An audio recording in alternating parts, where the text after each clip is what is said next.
Kiombo amechukuliwa. Nasikia? Lakini kwa nini watoto wetu wanakuja kupika huku? Sio ni mbaya.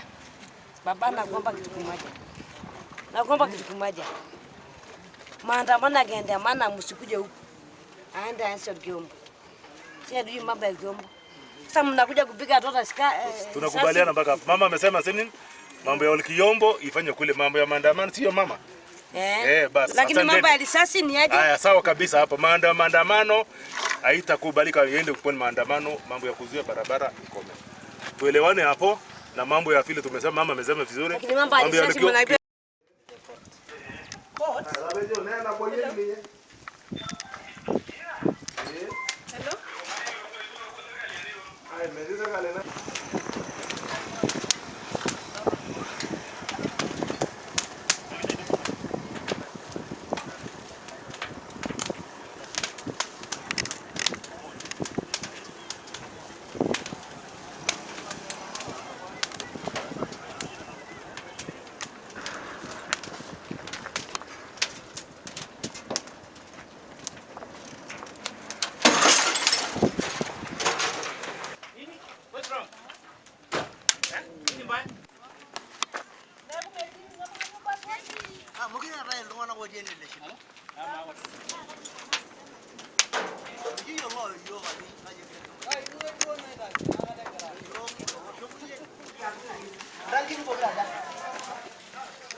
Usitoe, wacha ikae hivyo.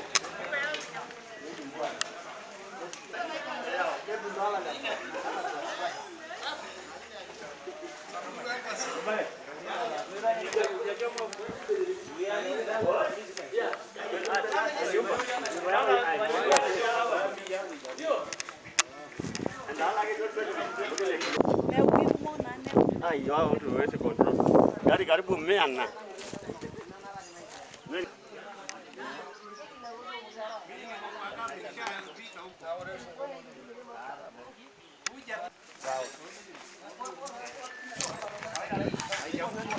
Sasa nasikia umechoma Kiombo yote.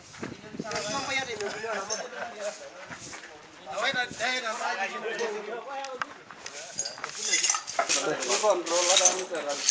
Shirorele mbisha. Lao tena. Ama lele lao shirembisha.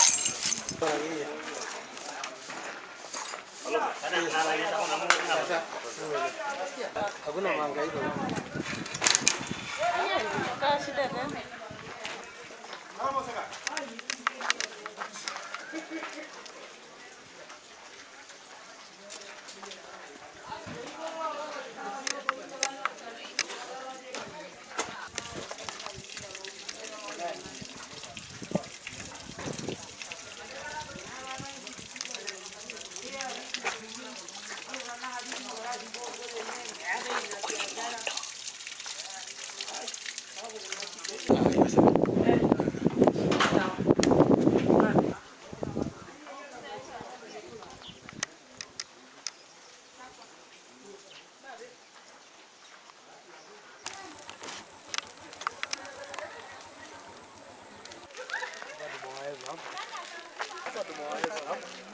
Tulisema hawezi piga gate hata tu kama ni kwa dawa.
kuhusu sisi wote na pia kuongelea miradi za serikali mbalimbali.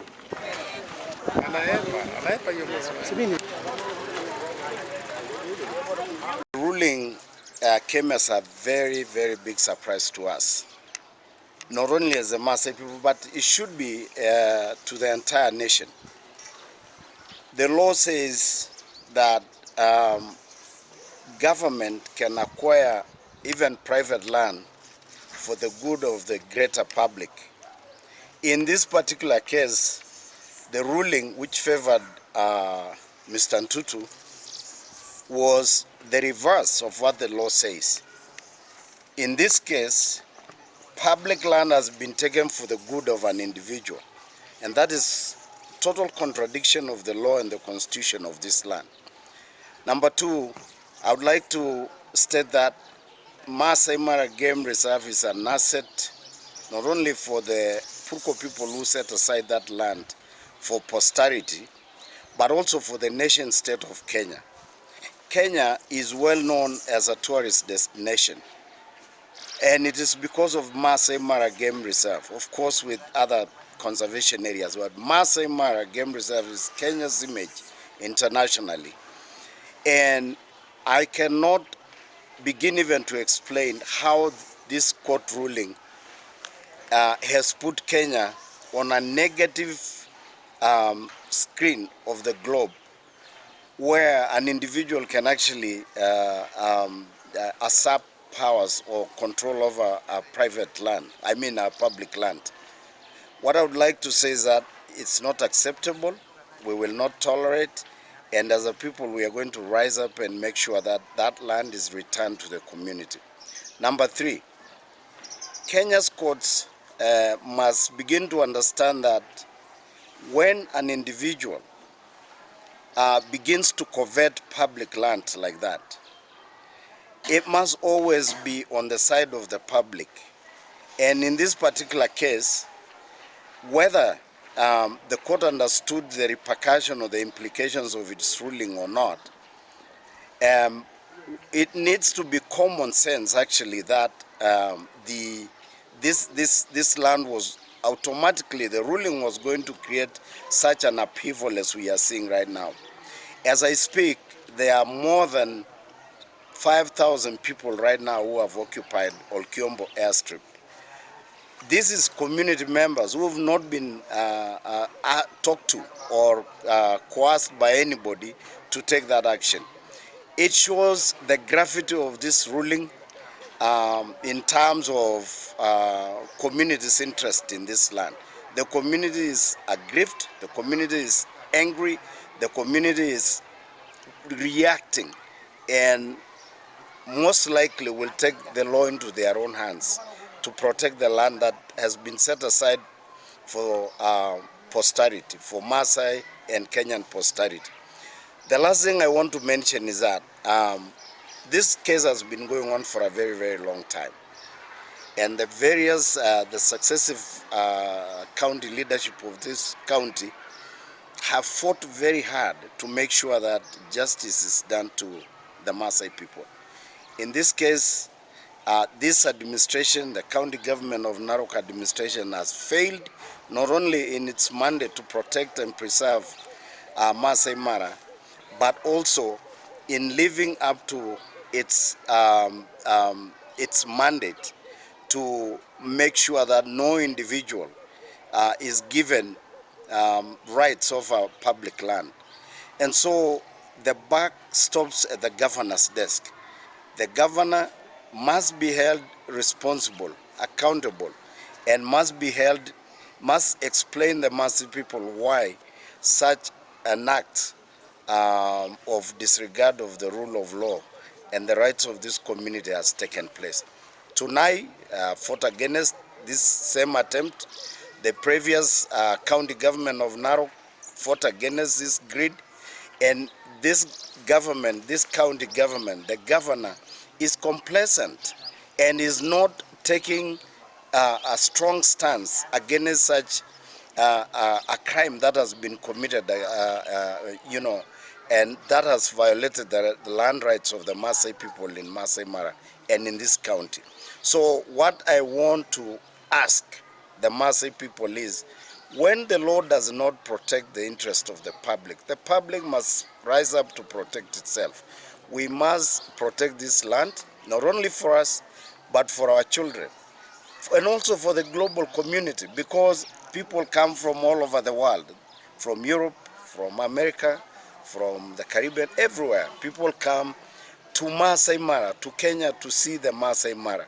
And when you start chipping away bits of that land, 4,000 acres here, 2,000 acres, 3,000, there will be nothing left for this community and for the world actually to come and see. So we have a duty, we have a responsibility as citizens of this community, of this country, and as Maasai people. We have, each one of us has a responsibility to rise up and fight against this very high level of greed. And so that ruling, I want to say that the judge who made that ruling must be subjected to investigation by the Judicial Service Commission, because in our view, in my own view, I think the court has been compromised.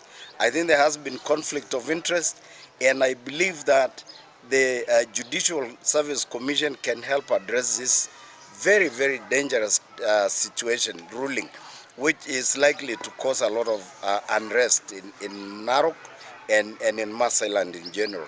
I'm appealing to the Judicial Service Commission to investigate what led to this court, to the Honorable Court, to the Honorable High Court, to make such a ruling that has very adverse impact on the future of environment and of the community of the Maasai people.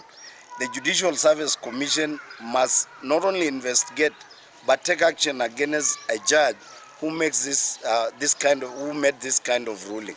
So that is our position, and we are going to be on the ground with the community, and we'll make sure that in days and weeks to come, we are going to organize, we are going to mobilize, and we are going to make sure that our voice is heard and that this land is returned to the community. It doesn't matter who the private interested parties are. I think the voice of the Maasai people will override all that. I think it will drown all this greed, and I think the Maasai people will rise up, will come through victoriously in the fight for this land. Mara is so special to us. It's so special to our forefathers who left before us. It should be special to everyone, and especially to the government of Kenya, which is busy spending millions of money, millions of shillings, trying to sell Kenya, Masai Mara, Zuru Kenya. Kenya is the best tourist destination, and here we are still in conservation land. So we stand with the community 100%. Ambayo imefanyika leo, siku ya leo, kwa hii barabara yetu, ndio tumefanya sisi tukaona tuongee na nyinyi. Mambo mliowafanya leo asubuhi, kwa hiyo masaa ambayo kuzuia magari kufunga barabara, na ni kwa sababu ya ile muamuzi wa mahakama jana. Si mlisikia? Ndio ikafanya nyinyi mkafanya mkaenda barabara kufunga barabara. Yenye nilikuwa nataka kuambia nyinyi tu kwamba ni mambo ya mahakama haina uhusiano na mambo ambayo usafiri katika hii barabara. Barabara hii ni kila mtu. Watu wote wanatumia, watu wagonjwa, wenye wanafanya kazi, wenye wanapeleka bidhaa sokoni, sisi sote hiyo tunatumia hii barabara. Kwa hivyo mwanzo ni kueleza nyinyi kwamba hii ni barabara ya umma na hakuna mtu akona ruhusa yoyote kufunga ama kuzuia ama kuweka vizuizi kama vile umefanya. Kwa hivyo nataka nieleze kwamba ni hatia kubwa sana. Hatia kubwa kabisa kuzuia barabara, kufunga barabara. Kwa sababu ya tendo ama ni uamuzi wa mahakama ama complain yote. Tunajua labda mko na complain yenu iko sawa. Kama mko na tatizo ama kuna jambo ambalo hamjafurahia, hiyo ni sawa kabisa, lakini mambo ya kuchukua sheria mikononi na kufunga ndio hapo sasa hatutakubaliana. Kwa sababu ni kila mtu anatumia hapa. Hiyo uamuzi ambayo si hata sijui ilikuwa wapi, ilikuwa inaitwa nini mahali ya kesi ilikweko. Inaitwa nini jina hiyo sehemu? Walikiombo kutoka hapa mpaka Walikomo ni kilomita ngapi? Kama 30, 45. Unaona sasa ni mbali. Na sisi hapa sisi tutaumia wenye tunatumia hii barabara. Unaona sasa watalii wageni vile wanatumia hii barabara. Wengi wamenini hapo. Kwa hivyo kufanya makosa na kurudia makosa ndio mambo tofauti kabisa. Kwa hivyo makosa ambayo ikome kabisa. Barabara ifunguliwe, watu watoke watumie barabara vile kwa sababu ni barabara umma. Kwa hivyo mimi ningetaka tu niwaombe nyinyi kabisa, complaints yenu mmesikia kotini ilitoa amuzi yao. Kotini ni hiyo ni halmashauri ama ni institution ya serikali ambayo inafanya mambo yake kibinafsi ama independent. Na hakuna mtu ambaye uamuzi yake. Kama kuna mtu ambaye anaona uamuzi ile haifai, kuna njia, kuna nini? Kuna kuapili pia. Si kuna kuapili? Sasa wenyeji watamtasa kufanya, na hata naambiwa kuna appeal tayari sijui, lakini naambiwa kuna appeal ishafanya. Kwa hivyo mambo ya Olkiombo isilete kwa mabarabara. Tulielewana jameni? Tunalewana? Ni mambo tu ambayo tunataka tuheshimiane na tuhakikishe barabara tusilete kufuruka mambo ya amani na mambo ya usalama wetu katika hii barabara yetu. Kwa hivyo hayo ni yangu tu, tafadhalini. Si sawa? Hivi mambo ya maandamano ambayo mmefanya hapo ni kutokana na hiyo uamuzi wa hiyo mahakama, na vile kule wameweza kule kuna vijana ambao tunajua wameanza kufanya nini, kujisanya na kufanya uharibifu. Na uharibifu nafikiri ile imekuwa recorded so far, nafikiri kwa nile imerekodiwa kwa police complaint kule, nafikiri kuna uharibifu vibanda katika hiyo eneo la Mboi. Vibanda kama vile ya kuuza sanamu na vibanda vile ya kuuza ushanga. Kuna hivi vibanda. Alafu kuna ile shanzo ama fence, ile yard. Huwa kule kwa ndani ya park kama kuna mali, kama kuna wanyama kama vile ng'ombe wale wanalisha kule, wakaingia kule ndani ya park. Alafu wale walinzi salama wakipata kule wakistray, kuna mali huwa wanazuiwa, inaita yard. Hiyo ndio kidogo nafikiri iliharibiwa, na nafikiri iliharibiwa kufanywa kutokana na wale waandamanaji. So far hiyo ndio tumepata kwa wakati ule huwa ambao labda iliharibiwa kwa mambo. Sasa ile uharibifu ambao tumepata so far.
Arranca,